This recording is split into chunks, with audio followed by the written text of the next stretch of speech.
glad you guys are here. It is an exciting day, and I got to tell you, this is, for us, just a thrill that we are at this moment as a church together today. My name is Jeremy, and I hope I get a chance to meet you if I haven't yet, but if you're a guest with us, Joel mentioned it already, but you are coming in at the ideal time. Like, this is your opportunity to, you can actually, I'm encouraging all of you to stay after and help us tear down so that you can say you were part of the tear down team back at Spring Valley, right? Like, you get to be able to say, oh yeah, I did that, and then you can help us tear it down, then we can go over there and celebrate together at the new facility. I was looking back at the calendar, and I started, sort of counting, and I was just like, how many times have we done this? I was just kind of curious because, you may not know this or may not be able to tell, but this is an elementary school gymatorium, right? Like, this is what, you come in and kids are sweaty and stinky and eating who knows what, on the other side of that wall, and we turn it every Sunday into church, and we have done this since January the 10th, 2010. So for 4.5 years, almost 5, we've been coming in here with the trailer, backing that trailer up at 7:30, 8 o'clock, pulling everything out, setting everything up, and then putting it all back in and taking it home. And we have done, I went back and I counted, I took out snow days, all this stuff. We have done this. Today is our 240th time that we have set this church up. That's right, 240 times. And no more. Like, next week, we are over at our new facility, ready or not. And some of you might walk in there today and go, not, but it's gonna be ready. One way or another, we will be in there next Sunday, 9:15 and 11. And I just wanted to, today is gonna be both a celebrate, move forward, but also kind of a reflect. Because here's what I want to make sure that you understand. We're not leaving this place begrudgingly. We're not leaving this place going, man, we're so glad to be done with that stinky thing. This has been the most amazing journey. To be here, to see what God has done in this place, that we can turn this place into just a holy place. And every week, God does amazing things in this place.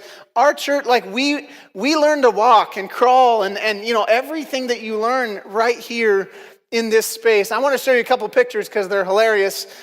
This is, we were packing it in that day. This is our one of our preview services. So before we started meeting every Sunday, we did this monthly preview. And we were just meeting here and trying to gather some people together to get this thing going. And you can see, we knocked it out of the park on this day. Alistair is there leading, and I think that's Dan on the bass, but everybody else is probably different.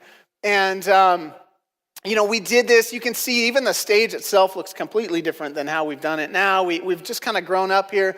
We've learned to do things differently.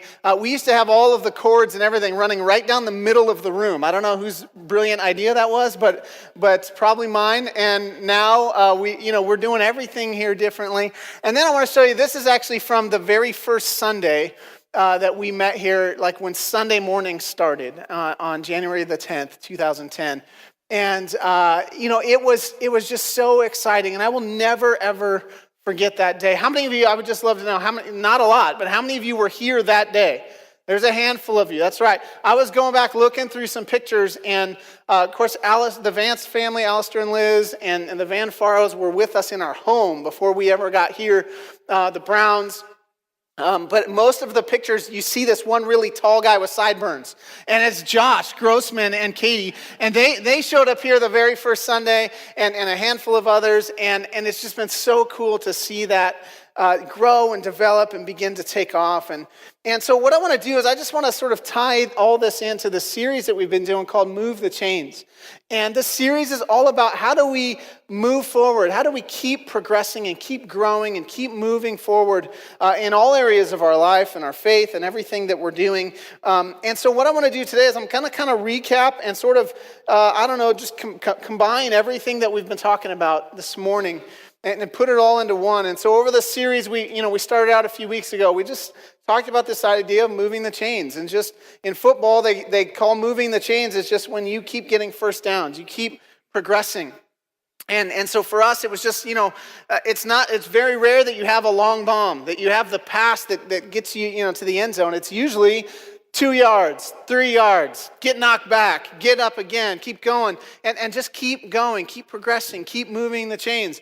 And then in the second week, we talked about just the way that it takes a whole team to make something happen, and that every single part has to play their role. If one person on the team kind of lets up, then it lets the whole team down. And then last week, man, I wasn't here, but I listened to the message, and Joel just brought the house down. He brought a message that just talked about just trusting God and trust, that God has got sort of the game plan for our life, and that what the problems that we often face are when we call an audible and we change course, we do something different. We get up to the line of scrimmage, we get ready to run the play that God wants, and we say, no, I think I'll do something different.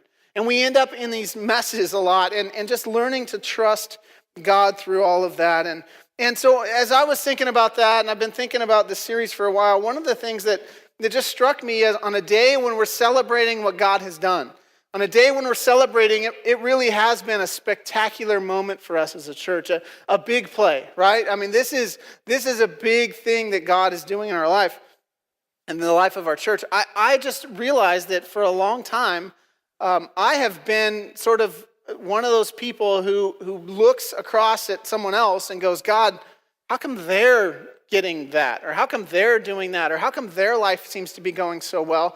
God, where's mine? Like what's happening for me? And I don't know if you would admit to it or if you've ever been in that position before, but it's so easy for us to just go, God, how come all of my friends are getting married, right? Like how come they're having babies? How come they're, getting a new house or getting the promotion or whatever it is? And God, like, throw me the ball. Like I'm wide open, right? Like God, where is mine? And I'll confess that as a pastor, as a leader, it's easy for me to look at other churches at times and go, man, how come they're like taking off? How come things are happening for them? How come they're getting a building? How come, all these things? And so at different times throughout the last 4.5 years, I've been that guy. I've been going, God, throw me the ball. Like I'm ready. And for whatever reason, that didn't happen. And so in this moment, as we're stepping into this next phase, I want to be totally aware as a church and as an individual that there are people right now struggling, doing what we've done 240 straight times, who are dying to have this experience that's been killing us, to get this building ready and all this stuff. There are people who would say, man, I would give anything for that. And just like you in the whatever position of life that God has you right now, there's somebody who would love to be in your shoes. And I know for you, you're going, not my shoes. I've got all this. But listen, there is somebody somewhere who for what you're experiencing, the life that you have, that's a step up for them. That would be a step forward for them. And it's so easy for us to get in the seasons that we're in and just think about, well, I'm here, but I'm not there. And I want us to understand that God is doing incredible things all the time in our lives. And I want to begin to talk about that. And so here's the thing that I would just encourage you to do, is I maybe write this down or think about this this week, but this idea that game-changing moments, the moments that just change everything for us, game-changing moments are the result of game-changing faith. I believe that the moments that move us forward, not just the 1-2 yards here or there, but the moments when all of a sudden we take these giant leaps forward, I think those come from giant, just unbelievable game-changing faith type of moments. And so that's what I want to talk about this morning. And so here's the thing. I want to do that by demonstrating to you an idea that something that happens in football, and then we'll kind of wrap our minds around that. But first, let me pray for us, and then we'll dive back in. God, thank you that you love us. Thank you for taking us to this point. God, thank you that we're in a season of celebration, God, that we're in a moment when things are just taking off and we're excited, we're thrilled about what you're doing. But God, we want to soak it in. We don't want to miss a single moment of it. And we want to just give you all the praise, all the honor, God, for what you've done in our lives and in the life of this church. And so we pray all this in Jesus' name. Amen. Now, real quick, before we go, I did want to say, Joel mentioned it, but we would love, we're never going to be back in this room together. right? So we would love for you all day today, just take pictures like crazy. Like do whatever you can, tag it with the church name, whether it's on Instagram or Facebook or whatever, because we want to gather those things and we want to be able to remember. So here, just right now, I know this is awkward and this is weird. Right now, okay, give yourself a Story Church selfie right here in the room, okay? So everyone pull out your phone. I'm doing it from the stage because I want to see you guys in the background, okay? So here we go. Whoa, that's not how that works. How do I do this? There we go. All right, everyone smile, okay? Here we go. All right, do you do it too? Tag it later. We'd love to see that. All right, here's the deal. In a football game, okay, you've got a quarterback. We all familiar. A quarterback is the guy who stands under the center and puts his hands in a really weird place and then gets the ball from the center and gets ready to throw the ball, okay? So we know this. We know how this works. The quarterback is the guy who usually ends up going to Disneyland after the Super Bowl. I mean, even though everyone else does really important things. So here's what happens is the quarterback, hikes the ball. He gets the ball. And then there are these guys called receivers, okay? And I'm pretending that you don't know anything about football, even though I know you're all experts, right? So there are these guys called receivers. Now the receivers take off running, all right, when the ball is hiked. And they have routes that they run. Now I don't know if you knew this, but they don't just run randomly throughout the field and just, throw me the ball, right? They have a predetermined path that they run on. It's called a route, okay? And so you might have two wide receivers on one side, one on the other. Sometimes you got two on each. You've got all these different guys that can catch the ball. And so on every single play, there is a predetermined path that the receivers are supposed to run. And they don't all run the same one. So the far receiver might be running just straight ahead, just as far as he can run and as fast as he can run. And then maybe the guy inside him is going to run out 10 yards, and then he's going to cut straight across the field. And then there's a guy on this side who's going to run out about 15 yards, and then he's going to go diagonally that way toward the end zone. So they've all got these sort of predetermined things. One guy might be going out and then toward the sideline. But they have to know each play, where am I supposed to be? And they run their route, and they do it. Now, here's the deal. The quarterback on a throwing play, he's only going to throw the ball to one of them, right? But all of them have to run their route. They have to be in the right place, because here's what happens. When the quarterback gets the ball and he steps back, he gets ready to throw, he's looking for who's open. There's probably one guy he's already got in his mind he wants to throw the ball to, but he's looking, if that's not going to work, who's going to get the ball. Now, I need to demonstrate here, so I need Josh Grossman, you're my man. I need you to get back there, okay? Go over there. We're going to put your skills on display here, so don't let us down. Actually, go over there, because I don't want to throw toward that. All right, so just start there, though. All right, here's what happens, okay? What you need to understand, all of you are ducking right now. It'll be okay, all right? The receiver is moving when the ball is thrown, okay? So they don't stand still. They don't just run out there and go, hey, throw me the ball. They are moving. And so what is the quarterback doing? He is not going to throw the ball to the receiver. He's going to throw the ball to an empty spot that the receiver is supposed to be at, okay? He's going to throw the ball where the receiver is supposed to end up. And so when the quarterback goes, Josh, you ready for this? All right, I haven't thrown in a while, so we're going to see how this goes, okay? Ready? Go ahead. Just go. And I'm going to throw, and it's, oh! All right, we got to try that again. That was a horrible pass. I will admit that was a bad pass, okay? Don't throw it back, because there's too much expensive stuff up here. All right, here we go. Now we're good. We're going to try this one more time, because the analogy needs to work, okay? So we might be here all day, Josh. If you need to sub out, just let me know, okay? Ready? Go ahead, okay? I'm going to throw a little further this time. There it is. Oh, come on. That's what I'm talking about. I love it. That's good. Where's the end zone dance? Come on. I almost got him into one right there. You can toss it back. Okay, so here's the deal. What you saw then is that the quarterback obviously throws the ball ahead of the person. They throw to the spot that the receiver is supposed to go. Now, where am I going with all of this? Here's the deal. How many of us are constantly running? I mean, we stand out in the field and we just go, God, throw me the ball. I'm open. God, I'm here. I'm ready. Throw me the ball. But here's the deal. God rarely throws the pass to the person who's standing still. God throws the pass to the person who's moving to the place that he's called them to go.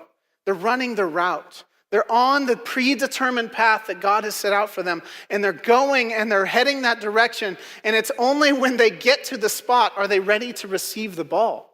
But it's an act of faith, the word faith meaning that you go first, that you have to get going in the direction that God has called you to go, and then we're ready. Then we're in a position to receive what God is ready to do in our lives. And I want to dip into a book of the Bible, a chapter in the Bible, Hebrews, the book of Hebrews, chapter 11. And this particular chapter is, it's a letter written by we don't really know who, but it's written to this group of Hebrews, and it's written to encourage them. And this particular chapter in the Bible, more than any other chapter in the Bible, is all about faith. And it's all about just the heroes, the people in the Bible who had done incredible, faith-filled kinds of things. And so the writer is trying to remind them and encourage them, and he's trying to show them this is what faith looks like. And so he starts off in Hebrews chapter 11, verse 1 with this.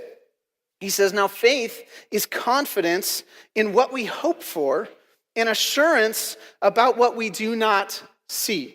Okay, so faith is confidence in what we hope for and assurance about what we do not see.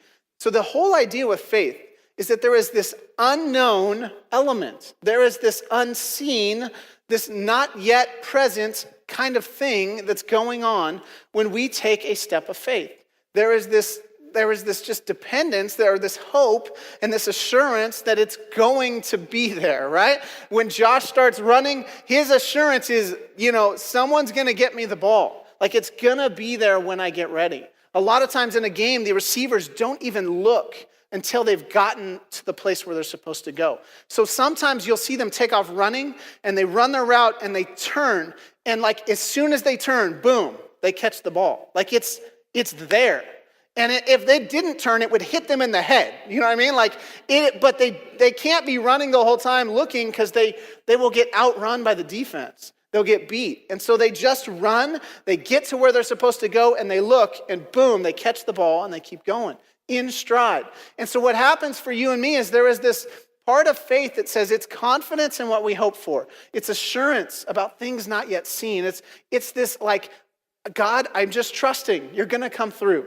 And I'm going to run my route. I'm going to be faithful. I'm going to go where I need to go. And I'm going to trust that when I get there, it's going to be right there. And God's blessing, God's provision, whatever it is that I'm trusting for, it's going to happen. And God will come through in that spot. And then, so here's what happens. In the rest of this chapter, the writer just starts giving us example after example after example of people who did this, of people who went without knowing, of people who stepped without being sure, of all these people who took on faith. And so I want to show you a few of them.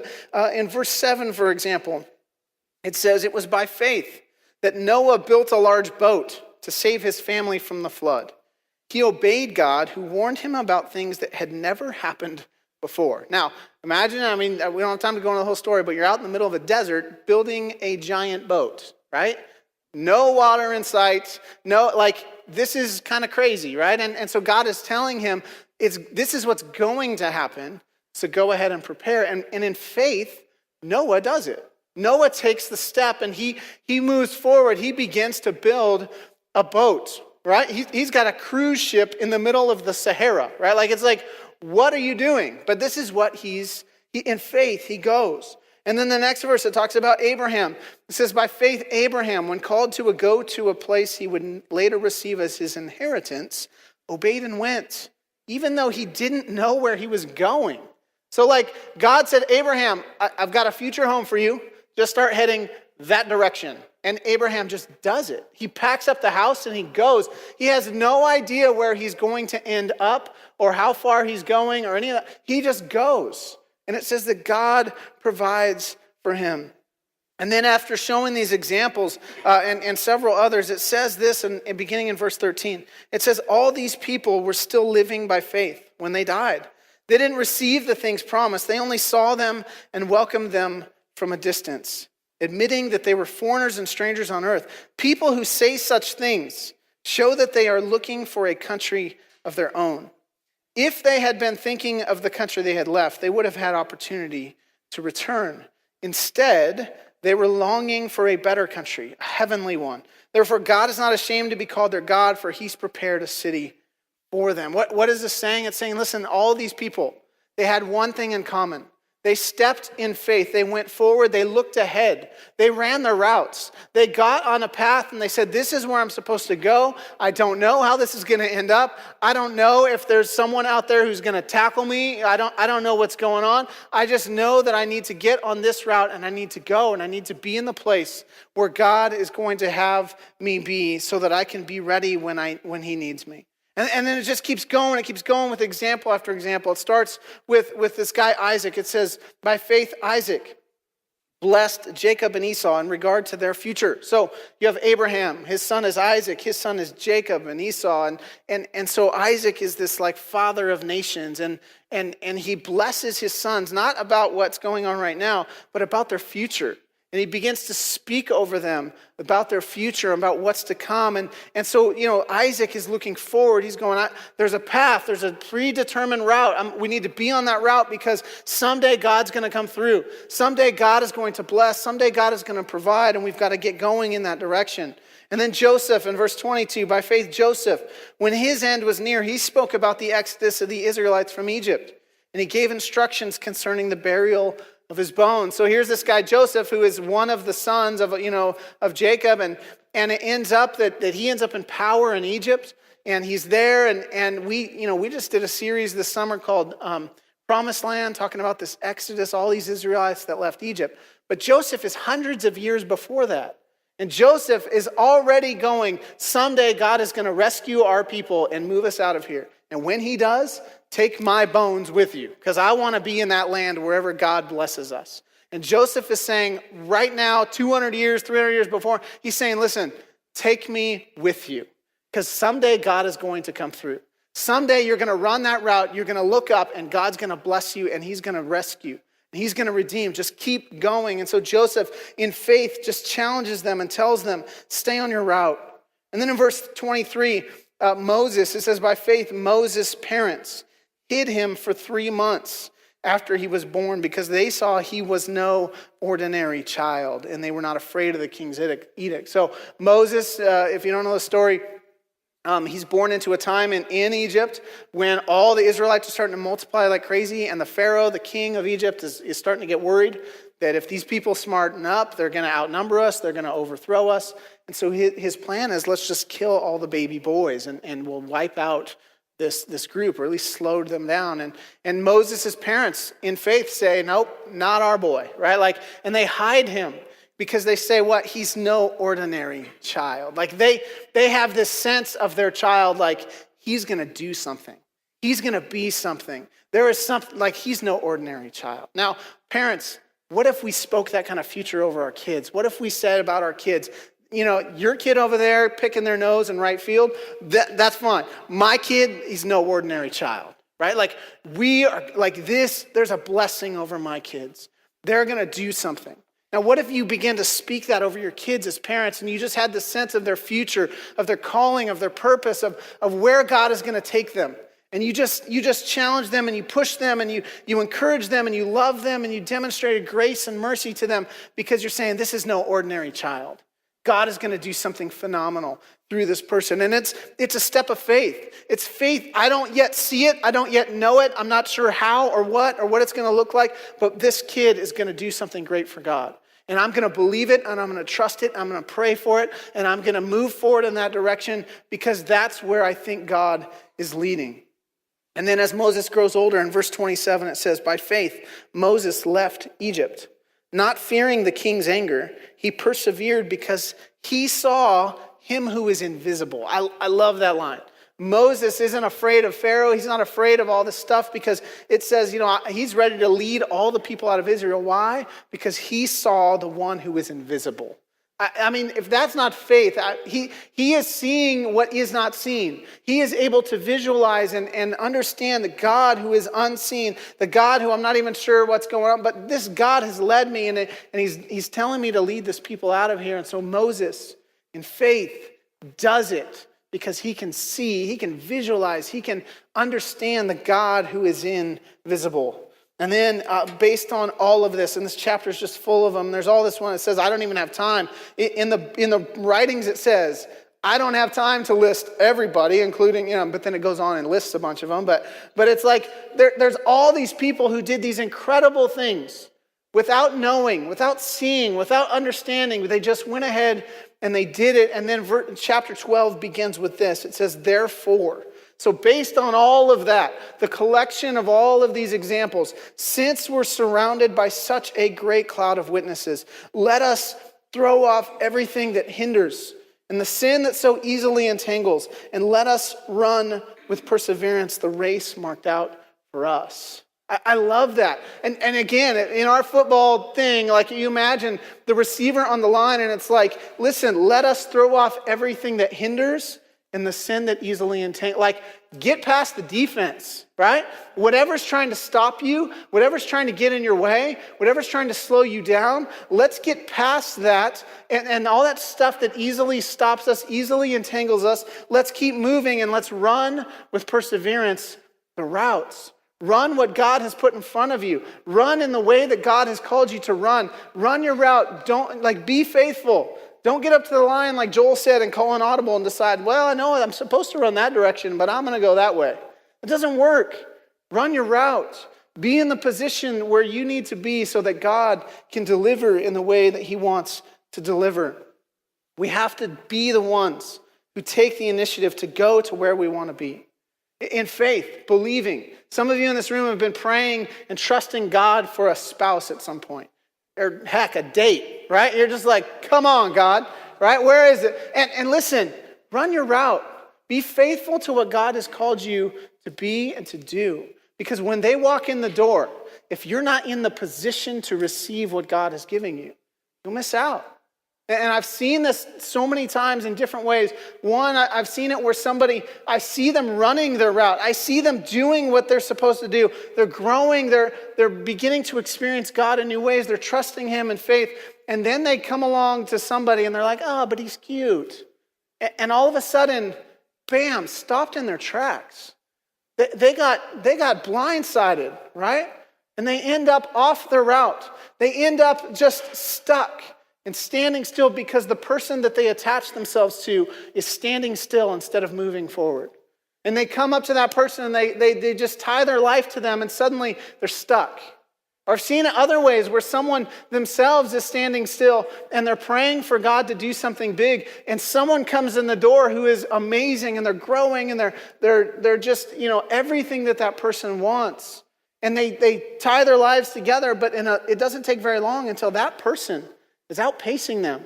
And pretty soon that person is saying, I'm not sure this is going to work out.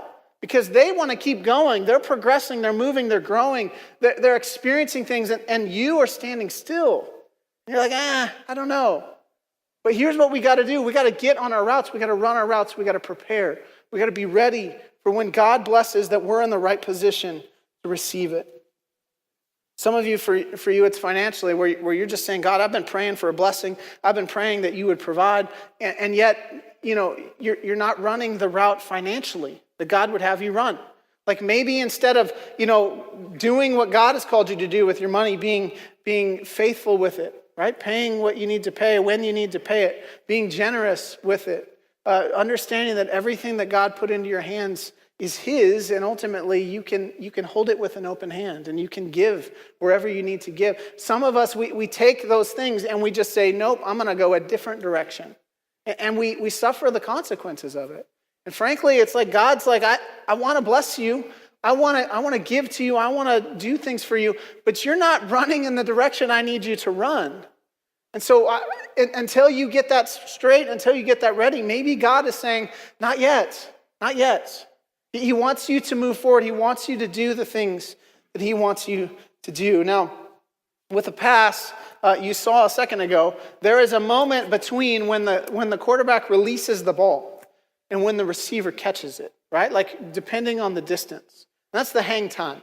That's the time when the ball is traveling in the air.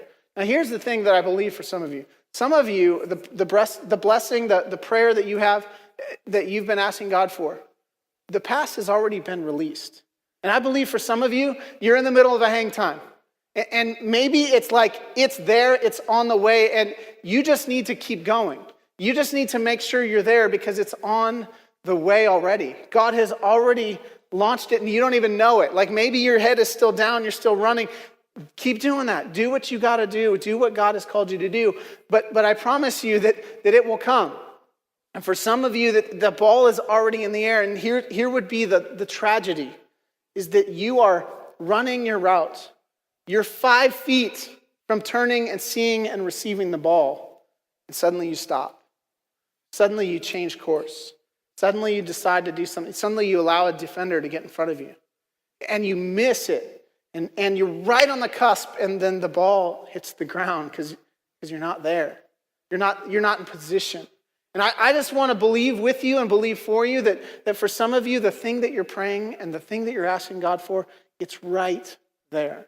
Just keep going. Keep being faithful. Keep trusting that it will come. Now, here's what I want to do. As we're kind of wrapping up, I want to tie this sort of all back in because today is a day that we're celebrating. Today is an exciting day for us as a church. It is a day that we have been waiting a really long time for. And here's the thing, and as much as we're celebrating, as much as we're just screaming out loud and excited about this, I want to make sure of one thing in particular, is that we understand that the building, that the move, that this kind of new chapter of our life isn't the touchdown. That's not the moment of scoring. It's not the win. It's not the game driving play that wins it all. Like, that's not it. You know what it is? It's a highlight. It's a spectacular, unbelievable circus catch that will get played over and over and over on the ESPN of our church history, right? And it will just continue to just be do you remember? And oh yeah, that, and then and we will tell about it. We will talk about, it is an unbelievable highlight reel kind of catch, kind of story that God has been doing. But it's not here's the thing. You make the spectacular catch, everyone goes crazy because they should, and we should today. We should celebrate, we should go nuts. But then guess what? There's another play to run because there's still a game to win. There's still something else to do. And if we imagine a great catch, receiver dives, he catches the ball, he's tackled at the 10-yard line, he gets up and he spikes the ball and just goes back down the tunnel into the locker room. You'd be like, what? Like that? I mean, it was a great catch. Let's be honest, but come on, there's still more game. There's still more to get done. There's still more that God wants to do. And I never want us to confuse buildings or brick or anything like that with the win, with the touchdown of what God is doing in our church and in our life. And I want to kind of bring it back to just some reality here for a couple of minutes. And I want to explain to you, I want to show you actually what the win has been here in chapter 1 of our church. When we have just been excited about, I will never forget January 10th of 2010 and being back there in the back corner of that room and seeing this room with people in it. It was unbelievable. Or the Easters that we've done in different locations where we saw people come, or when we saw people be baptized here in this room, or we saw just all these different things. We've seen kids just have a blast in there and love it and just be encouraged and excited.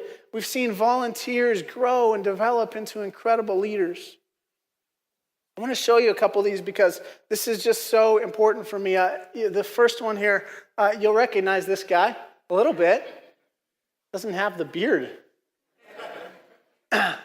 But this is Joel, and this is sort of, even though it's here at Story Church, it's kind of the pre-Story Church Joel.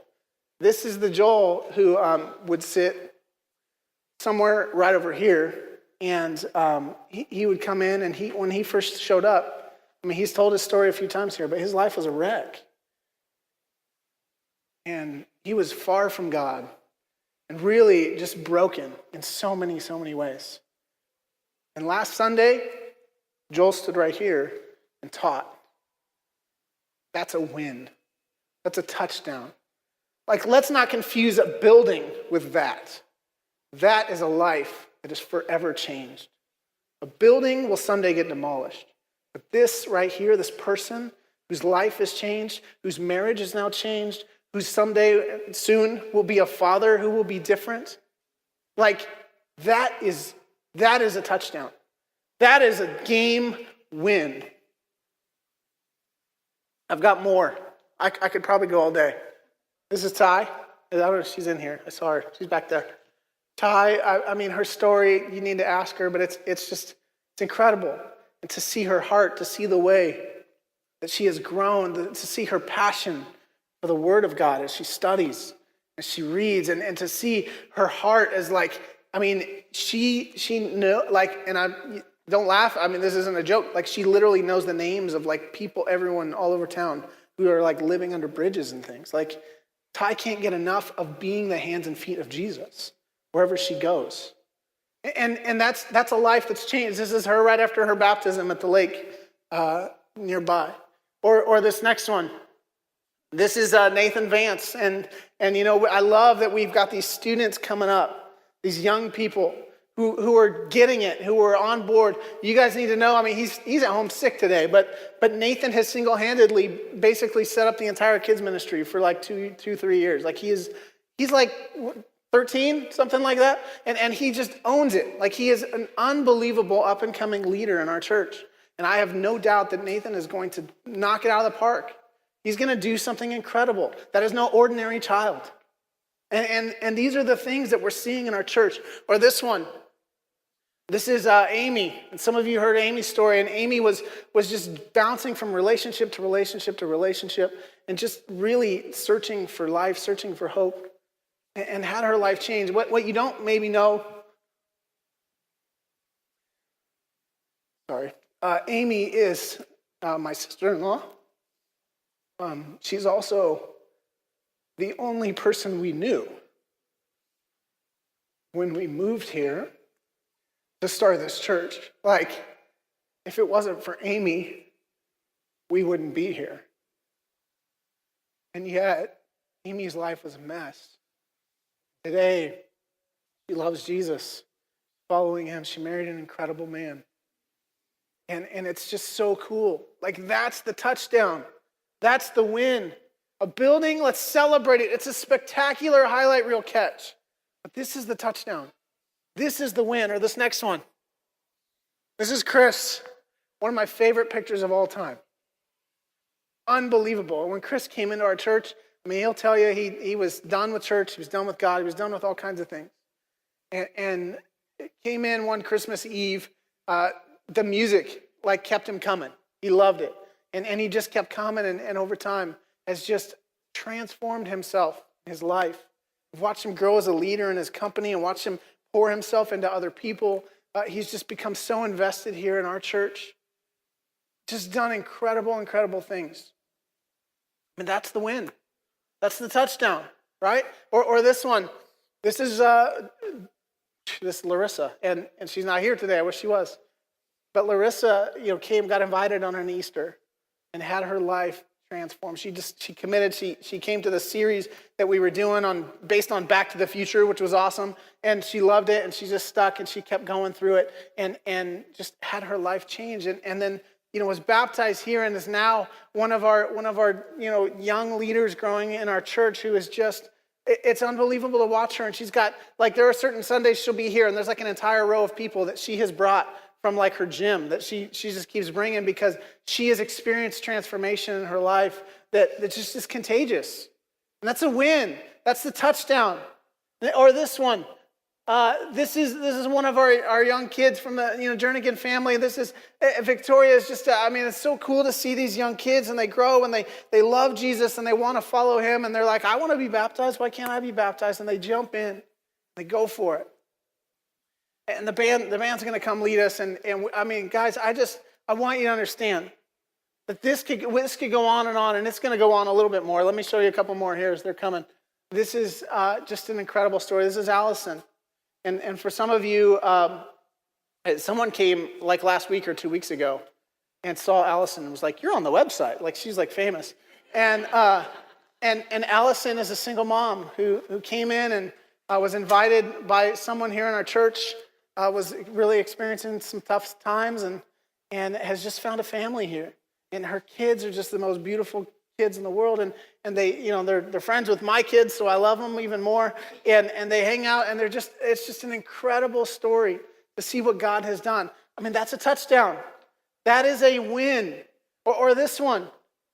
This is so cool when we see these stories over and over. Crystal, who came, again, a single mom from an abusive background, abusive relationship, who came, shared her story of her life transformed, of just the way that this community has loved on her. And she drives a long ways to get here, and she brings DJ, and they have grown into our family here. And their lives have been changed. It's a win. That is the touchdown of what we do. Or this one of my favorites. Lee, showing the guns. And I love it. Lee was, I was trying to remember if he was the first or the second. Do you know? I don't know if you remember, but right over here, it was either the first or the second baptism we ever did here as a church. And when Lee showed up, Lee is married to Jillian. When they showed up, Lee was an atheist, he'll tell you, or agnostic at best. And really, when they first drove in, there was like 4 cars in the parking lot. We were tiny. And Lee wanted to run away as fast as he could because he didn't want to be in a place where he would have to talk to people and they would notice him. He was like, if I have to go to church, I want to hide somewhere, right? And so Jillian brings him in, and he's like, "What are you doing?" But over time, just began to experience this life change, began to study and learn and grow and develop until Lee was ready to say, "I'm ready to follow Jesus." He gave his life to Jesus. And their family has never been the same. They continue to grow, develop. And here's what I love about Lee's that picture particularly. I got to put this stuff down. Because it works for football for me, for one thing. Is that all you have to do from this is this. And you got touchdown, right?